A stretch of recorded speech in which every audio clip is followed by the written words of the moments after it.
There is a particular kind of quiet that settles over a luxury car showroom on a weekday afternoon, the hush of polished concrete floors, the soft hum of recessed lighting, the careful, unhurried movement of people who have never once needed to ask the price of anything. It was into that particular quiet that Walter Briggs walked, on a Thursday in late September, wearing a Navy mechanic's jumpsuit streaked with grease and engine grime, holding his 6-year-old daughter Hazel by the hand, her other arm wrapped tightly around a worn brown teddy bear. He had not planned to be there at all. He had only come because the showroom's longtime detailer, a friend of his from the trade school years ago, had asked him to drop off a part on his way to pick Hazel up from school, a small, unremarkable errand that should have taken 10 minutes and required no explanation to anyone. He had no idea, walking through those glass doors, that he was about to become the center of a small, quiet drama that had been building inside that showroom for the better part of 3 weeks. Walter Briggs was 36 years old. He had dark, slightly wild hair that no amount of effort ever fully tamed, a few days of beard growth that came less from style than from simply running out of time, and the kind of hands, scarred, calloused, permanently stained at the knuckles, that told you everything about a man's profession before he ever said a word. He ran a small independent auto shop on the edge of town, the kind of place that fixed cars other shops turned away, not because the work was beyond them, but because the parts were old, or foreign, or simply inconvenient to source. He had taken over the shop from his own father, who had taught him, patiently and without much patience for shortcuts, that a good mechanic doesn't fix what's broken. He understands why it broke in the first place. He had been raising Hazel alone for 3 years, since his wife Renee had passed away from a sudden illness that had moved through her faster than anyone had been prepared for. He brought Hazel to the shop most afternoons after school, where she did her homework on an overturned crate near his workbench and had, over time, developed a genuine and serious interest in engines that delighted him more than he generally let on. Today, he had not expected to bring her anywhere fancier than the gas station. But the school pickup line had run long, and the part needed dropping off before close of business, and so here they were, a grease-streaked mechanic and his small daughter, standing in the gleaming lobby of Caldwell Porsche, surrounded by cars that cost more than most houses. The car at the center of the showroom that afternoon was not, in fact, for sale. It was a 1973 Porsche 911, pale ivory white, parked in the place of honor near the front windows with its rear engine cover raised, exposing the air-cooled flat-six engine in the way showrooms sometimes display a car not as a product but as a piece of history. The car belonged, or had belonged, to a man named Harold Easton, a longtime customer and personal friend of the dealership's late founder. Harold had passed away 2 months earlier, and his daughter, Vanessa Easton, now the acting CEO of Easton Family Holdings, a regional logistics and real estate conglomerate, had brought the car to Caldwell Porsche with a request that had, by all accounts, become something of a quiet obsession over the past 3 weeks. She wanted it running again. Not restored. Not sold. Not displayed. Running, turning over, idling, alive in the particular way that only a car someone loved deeply can be alive, for one specific occasion, her father's memorial gathering, scheduled for that coming Saturday, where she intended to start the engine herself, in front of the family and friends gathered to remember him, as a final tribute to a man who had spent 40 years insisting that this particular car was the one thing in his life that had never once let him down. The trouble was that it would not start. And 3 different specialists, including 2 flown in specifically for the task, had been unable to determine why. Vanessa Easton stood near the car when Walter and Hazel walked in, dressed in a cream-colored suit, her blonde hair pulled into a careful updo, her expression carrying the particular tightness of a person who has spent 3 weeks failing at something that mattered enormously and had begun, quietly, to suspect that the failure was itself a small betrayal of her father's memory.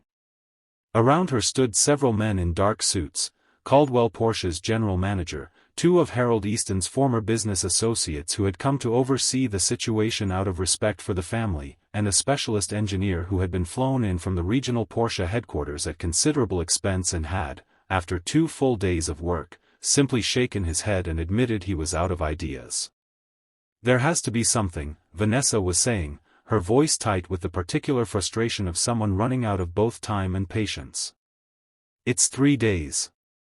I need this car running in 3 days. It was at this exact moment that Walter and Hazel walked past, on their way to find the detailer's office in the back of the building. Hazel, with the unfiltered curiosity of a 6-year-old who has spent her whole life around engines, stopped walking entirely and stared at the open engine compartment with open fascination. "Daddy," she said, tugging his hand. "That's a really old flat 6. The room went quiet in a particular way, the quiet of several well-dressed adults turning to look, with some surprise, at the source of a remarkably specific technical observation that had just come from a small girl in denim overalls clutching a teddy bear. Vanessa Easton turned as well, taking in the scene, a grease-stained mechanic and his daughter, clearly lost, clearly out of place among the gleaming showroom floor and the cream-colored suits. "Excuse me," she said, not unkindly, but with the particular sharpness of someone whose patience had already been spent elsewhere. "Can I help you find something?" "Just dropping off a part for Marcus in the back," Walter said. "Sorry, we'll get out of your way." But Hazel was not ready to leave. She let go of her father's hand and walked closer to the car, peering into the engine compartment with the serious focus of a much older person. "Hazel," Walter said gently. "We shouldn't touch."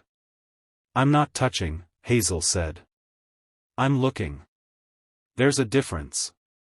One of the men in suits, Harold Easton's former business partner, a silver-haired man named Gregory Pruitt, let out a short, surprised laugh. "She's not wrong about that," he said. Vanessa looked at Walter, then at the engine, then back at Walter, something calculating moving behind her tired eyes. "You're a mechanic," she said. It was not quite a question. "I run an independent shop across town," Walter said. "Briggs Auto. Mostly older cars, foreign makes, things people have given up on elsewhere." Vanessa was quiet for a moment. "We've had a factory specialist on this car for 2 days, she said. "He can't find the problem. I have 3 days to get this engine running for my father's memorial, and I am, frankly, starting to run out of options." She looked at him with the particular desperation of someone who has stopped caring about appearances and started caring only about results. "I'll pay you $1 million, she said, if you can get this car running by Saturday." The room went very still. Walter blinked. "I'm sorry." $1 million, Vanessa repeated. "I don't care what it costs. I don't care what parts you need. I need this car running, and I am completely out of people who can tell me why it isn't." Walter looked at the car for a long moment. He had not asked to be involved in any of this. He had walked in to drop off a part. But there was something about the way Vanessa Easton had said it, not as a boast, not as an attempt to throw money at a problem to make it disappear, but as the plain, exhausted truth of a woman who had run out of every other option and was simply asking, honestly, for help. "Can I take a look?" he asked. "Before you offer me anything. I'm not promising I can fix what a factory specialist couldn't." "Please," Vanessa said. Walter handed Hazel's hand off momentarily to nobody in particular. She had already wandered closer to the car, completely unbothered by the audience of expensive suits around her, and crouched down beside the open engine compartment. He did not rush.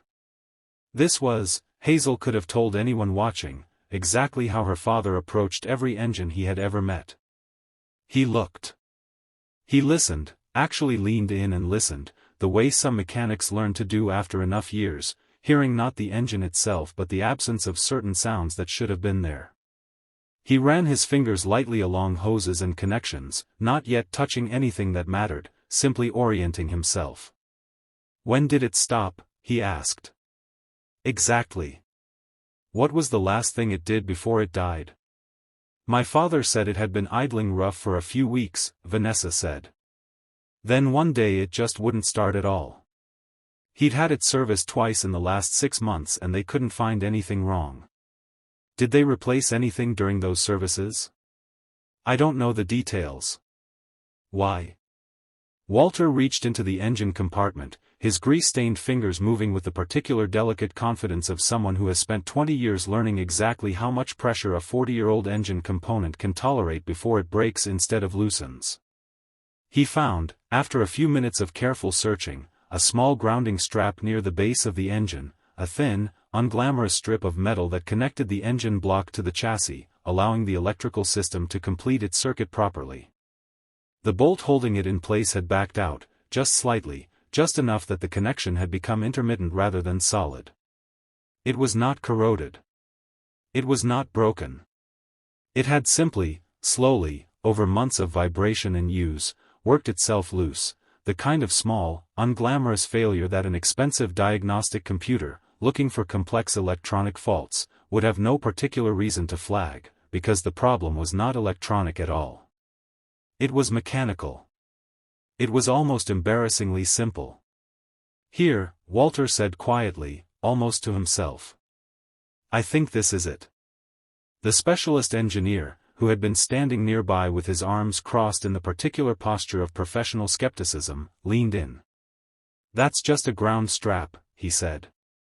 "We checked all the grounding points on day one." "Did you check if the bolt was actually torqued down, or just check that it was present?" Walter asked, not unkindly. There was a pause. "I'll need a bolt," Walter said. "Same thread size. I might have one in my truck, or Marcus probably has a bin of these in the back." It took him 11 minutes. He found a replacement bolt, a small, unremarkable 6mm bolt that, at any ordinary hardware store, would have cost approximately $6, cleaned the connection point carefully, seated the ground strap properly, and torqued the new bolt down with a small wrench he had pulled from his own jacket pocket, the way some mechanics carry a few essential tools the way other people carry keys. Vanessa Easton watched the entire process with an expression that moved slowly from skepticism to something closer to held breath. "Try it now," Walter said, stepping back, wiping his hands on a rag Marcus had produced from somewhere. Vanessa hesitated only a moment before climbing into the driver's seat, her father's seat, worn smooth by decades of use, and turning the key. The engine caught immediately.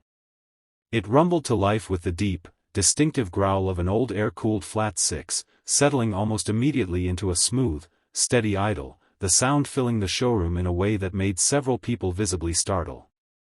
Vanessa sat there for a long moment, both hands on the wheel, the engine running beneath her, and Walter watched her shoulders begin, slowly, to shake. She was crying, quietly, without drama, the particular crying of someone who has been holding something tightly for weeks and has finally, unexpectedly, been allowed to set it down. "That's him," she said softly, to no one in particular, though everyone in the room heard it. "That's exactly the sound. I haven't heard that sound since he passed." She sat there for a while longer, letting the engine idle, letting the sound move through her, while the room around her remained quiet out of a shared and unspoken respect for what she was experiencing. Eventually, she climbed out, walked over to Walter, and looked at him properly for the first time, not as a mechanic who happened to be standing nearby, but as the person who had just handed her something she had nearly given up hope of having. "It was a bolt," she said. "A $6 bolt." "Sometimes it is," Walter said simply. "The big, expensive problems get all the attention. The small ones get overlooked, because nobody thinks to check something that cheap could matter that much." Vanessa reached for her purse, and Walter, anticipating what was coming, shook his head gently. "I'm not taking $1 million for a bolt and 11 minutes of work," he said. "That's not what I'm offering it for," Vanessa said. "I'm offering it because you gave me back something I thought I'd lost permanently. That's not worth a flat hourly rate. That's worth whatever I have to offer." "I understand that," Walter said. "And I'm grateful you feel that way. But I can't take that. It wouldn't sit right with me. A fair rate for the work, that, I'll take. The rest, I'd like you to consider giving somewhere it might actually help more people." Vanessa studied him for a long moment. "You're serious," she said. "I am," Walter said. "I didn't fix this for money. Honestly, I didn't plan to fix it at all today. I was dropping off a part. Hazel, who had been quietly listening from beside her father's leg, looked up at Vanessa. My daddy fixes cars because he likes knowing why things break, she said. Not because of money. He says money's not the point of fixing things. The point is making them work again. Vanessa Easton looked down at this small girl with her teddy bear and her serious, unself-conscious wisdom, and something in her face softened in a way that had nothing to do with the engine running quietly behind her. How old are you? She asked. 6, Hazel said. Almost 7. You sound a lot older than that sometimes. That's what my daddy says too. Vanessa was quiet for a moment, and then she did something that surprised everyone standing in that showroom, including herself. I'd like to start a scholarship, she said slowly, working out the idea as she spoke it aloud. In my father's name. For young mechanics, kids who grow up the way you clearly did, around shops and engines, who might not otherwise have the resources for trade school. I think he would have liked that. He always said the world needed more people who understood how things actually worked, not just people who knew how to buy new ones when the old ones broke. She looked at Walter. Would you help me set it up? You'd know better than I would what it should actually look like, to be useful rather than just generous. Walter agreed. Not because of any financial benefit to himself, he made that clear from the start, and meant it, but because the idea, once spoken aloud, felt like exactly the kind of thing his own father would have approved of, the kind of quiet, practical generosity that didn't announce itself with fanfare but simply made something real possible for someone who needed it. The Harold Easton Memorial Trade Scholarship was established within the month, funded generously by Vanessa, structured with Walter's practical input, designed specifically to support young people pursuing mechanical and trade education who might otherwise have been overlooked by scholarship programs built around more traditional academic metrics. The Porsche ran perfectly at Harold Easton's memorial that Saturday. Vanessa started it herself, in front of family and old friends, and let it idle for several minutes while she spoke about her father, about his hands, permanently stained with the same kind of grease that had stained Walter's, about his conviction that a person who understood how to fix things understood something true about the world that most people never bothered to learn. Hazel and Walter were there too, invited specifically, sitting near the back, Hazel still clutching her teddy bear, watching the old car idle with the same serious fascination she brought to every engine she had ever encountered. Years later, Hazel would attend trade school herself, on a scholarship that bore Harold Easton's name, and would eventually take over operations at her father's shop, expanding it modestly but meaningfully, in no small part because of a connection that had begun, improbably, on an ordinary Thursday afternoon when a school pickup ran long and a part needed dropping off. Vanessa Easton remained close with the Briggs family for years afterward, not out of obligation, but out of a genuine fondness that had been built unexpectedly, in 11 minutes beside an old engine and the years of quiet friendship that followed. She kept, in her office, a small framed photograph, not of the Porsche, though she loved that car more than ever in the years that followed, but of a $6 Bolt, mounted simply in a small display case, with a brass plate beneath it that read, ** sometimes the smallest things hold everything together. Itchy asterisk. Asterisk. And perhaps that is the quiet truth tucked inside a story like this one, that the most expensive solutions are not always the right ones, and that real expertise rarely needs to announce its own value. A man in a grease-stained jumpsuit, asking for nothing more than a fair rate for honest work, gave back something that no specialist and no sum of money had been able to restore. Sometimes the world's most meaningful gifts come from people who simply understand, deeply and without pretense, exactly how things are built to hold together, **.